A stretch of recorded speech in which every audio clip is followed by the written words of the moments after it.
டெட்பா புயல் எதிரொலியாக ராமேஸ்வரத்தில் கடல் சீற்றமாக காணப்படுகிறது. படகுகளை பாதுகாக்க தூண்டில் வளைவு இல்லை என மீனவர்கள் வேதனை தெரிவித்துள்ளனர்.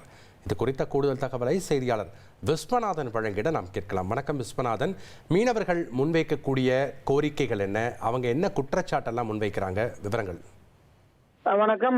ராமேஸ்வரம் மீன்பிடி துறைமுகத்திலிருந்து 700க்கும் மேற்பட்ட விசைப்படகுகளும் 1000க்கும் மேற்பட்ட நாட்டு படகுகளும் மீனவர்கள் மீன்பிடி தொழில் செய்து வராங்க. இந்த நிலையில் பாத்தீங்கன்னா வங்கக்கடலில் உருவான புயல் சின்ன காரணமாக ராமேஸ்வரம் தீவு பகுதி முழுவதுமே நேற்று முதலே கடல் சீற்றத்துடன் காணப்பட்டு வருவது மட்டுமல்லாது மணிக்கு 40 முதல் 65 கிலோமீட்டர் வேகத்துல காற்று வீசி வருது. இதனாலேயே மீனவர் கடலுக்கு மீன்பிடிக்க செல்லாமல் தங்களுடைய படகுகள் எல்லாம் மீன்பிடி துறைமுகங்கள் நங்கூரம் நிறுத்தி வைக்கப்பட்டுள்ளாங்க.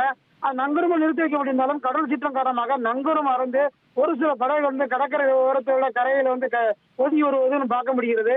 அது மட்டும் இல்லாது ராமேஸ்வரம் மீன்பிடி துறைமுகத்தில் தூண்டில் வளைவு இல்லாத காரணத்தினால படகுகள்லாம் பாதுகாப்பாக நிறுத்தி வைக்க முடியாமல் சூழ்நிலை ஏற்பட்டு வருவது மட்டும் இல்லாது மீனவர்கள் தங்களுடைய படகுகளை பாதுகாப்பாக நிறுத்தி வைப்பதற்காக தங்களுடைய உயிர்களை பணைய வைத்து நடுக்கடலுக்கு சென்று படகுகளை பாதுகாப்பாக நிறுத்தும் பணியில் ஈடுபட்டு வராங்க. அதாவது கடல் சீற்றம் புயல் சின்னம் உருவாகும் சமயங்கள்லாம் பாத்தீங்கன்னா ராமேஸ்வரம் தீவு பகுதியில் உள்ள படகுகளை பாதுகாப்பு நிறுத்தி வைக்கிறதுக்கு மீனவர் வேதனையும் சிரமம் அடைந்து வராங்க. இதெல்லாம் நிரந்தர தீர்வு ஏற்படுத்தும் வகையில மீனவர் மீன்பிடி துறைமுகங்களை தூண்டிலோடு அமைக்க வேண்டும் என கோரிக்கை விடுத்திருக்காங்க. நன்றி விஸ்வநாதன், உங்களுடைய தகவல்களுக்கு.